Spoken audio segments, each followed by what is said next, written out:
Trump صاحب آئے ہیں، آتے ہی غزہ ہمارا ہے، غزے کے رہنے والوں کو اردن بھیج دو، مصر بھیج دو، وہاں آباد کر دو۔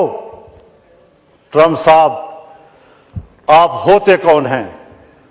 کسی آزاد قوم کے بارے میں اس کی سرزمین پر قبضہ کرنے اور ایک آزاد قوم کو دوسرے ملکوں میں مہاجر بنانے کا آپ ہوتے کون ہیں مداخلت کرنے والے؟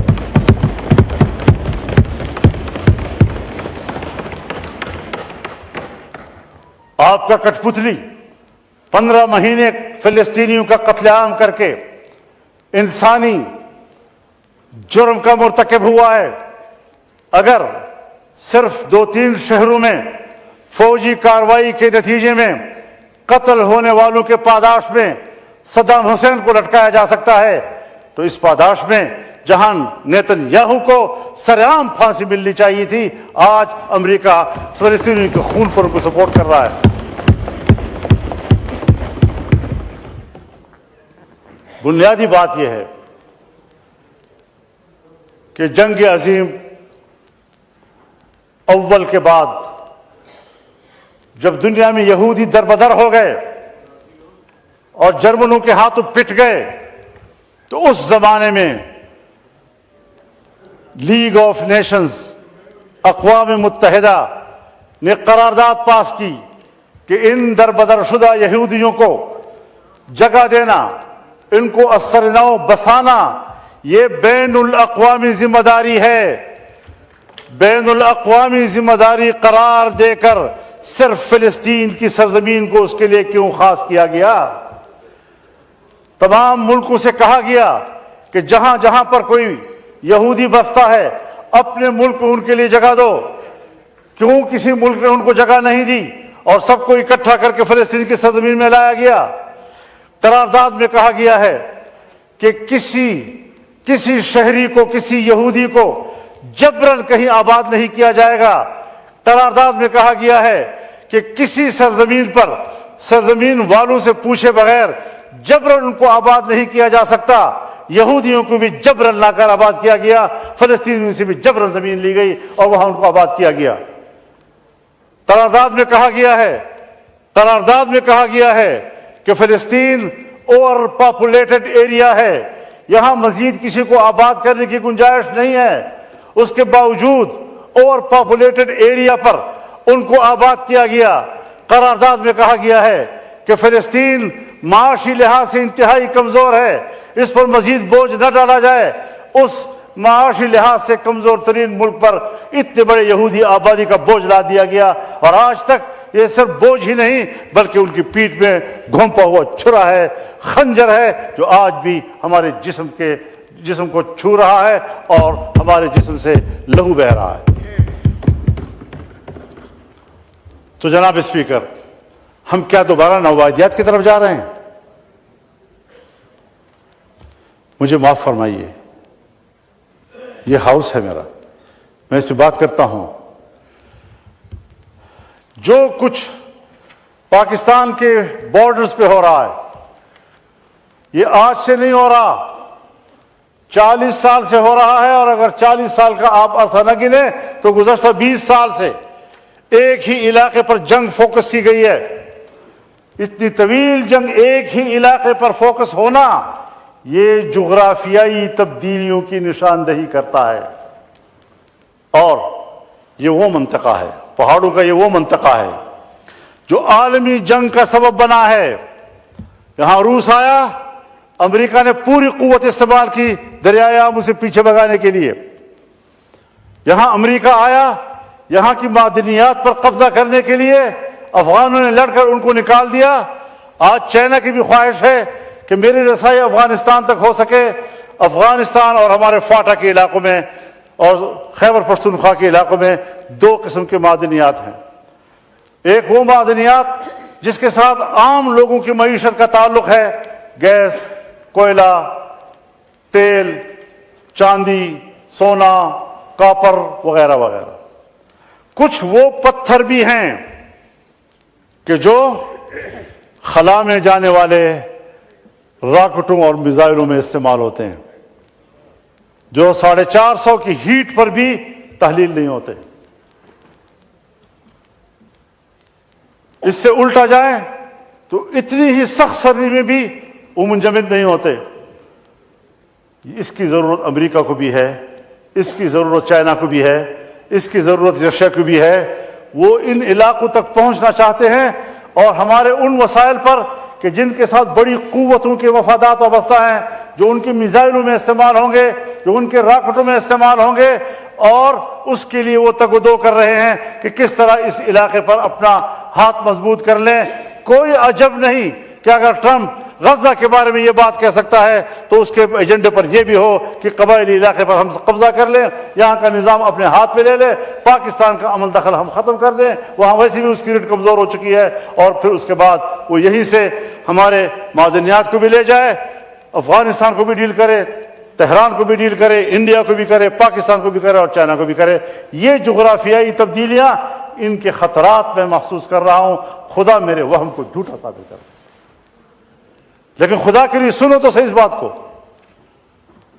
کچھ اہمیت تو دی جانی چاہیے. ہمارے قبائلی علاقوں میں جنگیں ہو رہی ہیں, کورم ایجنسی میں جنگیں ہو رہی ہیں. کیا ریاست کی ذمہ داری نہیں ہے کہ وہاں کی صورتحال کو بہتر بنائے؟ ایک طرف آپ نے ان کو ضم کر دیا, ضم کرنے کے بعد بجائے اس کے کہ وہاں خوشحالی آنی چاہیے تھی, وہاں باغ و بہار ہونا چاہیے تھا, وہاں سبز باغ ہونے چاہیے تھی, وہاں دودھ کی نہریں اور شہد کی نہریں بہنی چاہیے تھی, الٹا ہمارے علاقے بھی خوار ہو گئے. وہاں کا امن بھی ہم سے چھن گیا, وہاں کی خوشیاں بھی ہم سے چھن گئی. یہ ہوتے ہیں فیصلے. انضمام کا یہ ویژن, اس ویژن کے ساتھ آپ کے ساتھ لوگوں نے تعاون کیا تھا, اس ویژن کے ساتھ آپ کے پارلیمنٹ کے ممبروں نے آپ کا ساتھ دیا تھا. کیا کر رہے ہیں آپ ملک کے ساتھ؟ کیا آپ اس ریاست کے ساتھ کرنا چاہتے ہیں؟ کدھر آپ ملک کو لے جانا چاہتے ہیں؟ بخدا مجھے اپنے اوپر اعتماد ہے. اگر ہمارا ایوان, حکومت ہو یا اپوزیشن, سنجیدہ ہو کر خود اعتمادی کے ساتھ اپنے وطن عزیز کے لیے خود سوچے, فیصلے کرے, ویژن موجود ہے, دلیل موجود ہے, رائے موجود ہے, تحقیق موجود ہے, ہم اس ملک کو بہتر چلا سکتے ہیں. دیکھیں کیوں ہم اس حد تک گر چکے ہیں کہ ہم ایک قلم اٹھاتے ہیں تو اس کے لیے بھی ایک اشارے کے محتاج ہوتے ہیں. کہ کسی لمحے ہمارے ضمیر پر کچھ گزرتی ہے یا نہیں گزرتی. تو یہ وہ ساری صورتحال ہے. حضرت میں آپ کو بتاؤں, جناب اسپیکر, ہاؤس کے نوٹس میں آ جانی چاہیے. 1 سال کے اس پورے عرصے میں باجوڑ, جہاں سے ہم اپنی پارٹی کے 90 لاش اٹھا چکے ہیں, 90 جنازے بیک وقت. روزانہ ہمارے 2-2, 3-3 جنازے اٹھ رہے ہیں ہر ایجنسی سے, اور لڑائیاں بھی جاری ہیں. ہر جرگہ میرے پاس آیا ہے.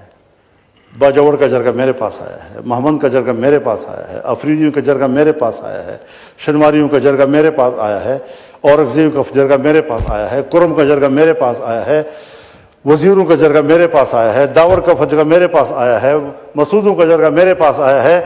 ایک ایجنسی ایسی نہیں رہی کہ جن کے لوگ جرگہ لے کر میرے گھر نہ آئے ہوں. ایک ہی بھیک مانگ رہے ہیں کہ ہمیں امن دو. آپ بتائیں میں کہاں سے امن دوں؟ پارلیمنٹ کی نہیں سن رہا کوئی, تو میرے ایک آدمی کی کیا سنے گا؟ فضل الرحمان کی کون سنے گا؟ ابھی پشاور میں تمام قبائل کا جرگہ ہوا, ایک ہی بات کر رہے ہیں کہ خدا کے لیے ہمیں امن دو. ہم دربدر ہو چکے ہیں. 2010 سے وہ لوگ مہاجر ہیں, اپنے ملک کے اندر مہاجر ہیں, بھیک مانگ رہے ہیں. وہ قبائل جو اپنی روایات رکھتے ہیں, جن کی خواتین گھروں سے باہر نہیں نکلتی, آج وہ گلی کوچے میں بھیک مانگنے پر مجبور ہو گئی ہیں. تمہیں اپنے پشتونوں کے اور ان کی روایات کے اور ان کی عزت کا کوئی لحاظ نہیں ہے؟ تمہیں اپنے بلوچوں کی عزت کا کوئی لحاظ نہیں ہے؟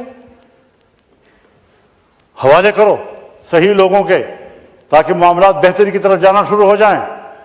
ہم ملک کے لیے سب کچھ قربان کرنے کو تیار ہیں, ہم پوری طرح تعاون کرنے کے لیے تیار ہیں, لیکن معاملہ پارلیمنٹ طے کرے گی, یہ سیاستدان طے کریں گے, یہ فیصلہ کریں گے کیا کرنا ہے, کدھر جانا ہے. اعتماد کرو اپنے ملک کے لوگوں پر, سویلینز پر, سویلین قیادت کے اوپر ہمیں اعتماد کرنا چاہیے. ملک کے ماحول کو ہمیں تبدیل کرنا چاہیے, ورنہ پھر یہی ہوگا کہ آئے روز پارلیمان میں بھی ہنگامہ آرائی، نہ کوئی مشترکہ سوچ، نہ کسی مسئلے پر سنجیدہ ڈیبیٹ، نہ کوئی معاملہ فہمی، نہ ہم اس کی طرف آگے بڑھ سکیں گے۔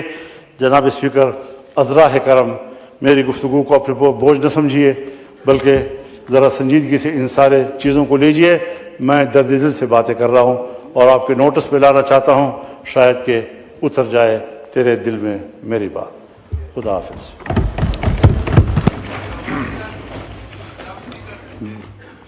یہ ایک ریزولوشن موو کرنا چاہ رہے تھے امیر مقام صاحب، پھر میں اسد کیسر صاحب کو ٹائم دینا چاہ رہا ہوں۔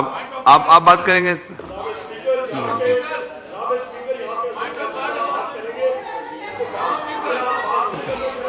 میں جی تاڑ صاحب کا مائک گورنمنٹ کی طرف سے جواب تو آئے گا۔ جتنی توجہ سے اور خاموشی سے بات سنی، کچھ تھوڑا ظرف اور دل بڑا کریں۔ ادھر سے بات، سر میں عرض کرتا ہوں، ایک ادھر سے بولیں ایک ادھر سے بولتے، ہم بیٹھے ہوئے ہیں۔ میں 2 منٹ یا 4 منٹ، میں کوئی آدھے گھنٹے کی بات نہیں کروں گا۔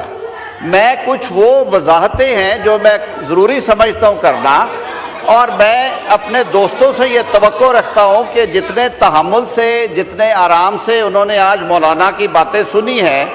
اب سر یہ دیکھ رہے ہیں، یہ کیمرے دیکھ رہے ہیں لیڈر آف اپوزیشن کو، یہ ظرف ہے سر ان کا، یہ ان کا ظرف ہے، یہ ان کی سیاسی سوچ ہے، یہ سننا نہیں چاہتے۔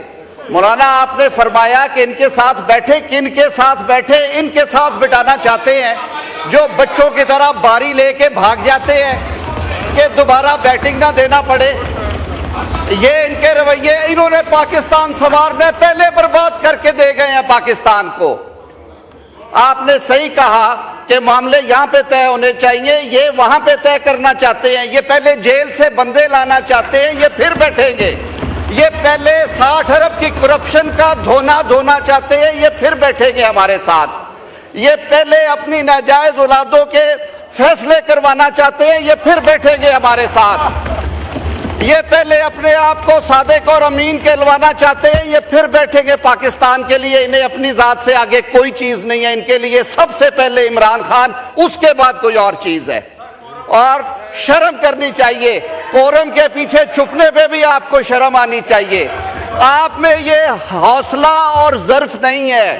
کاش آپ ہمارے مدبرین کو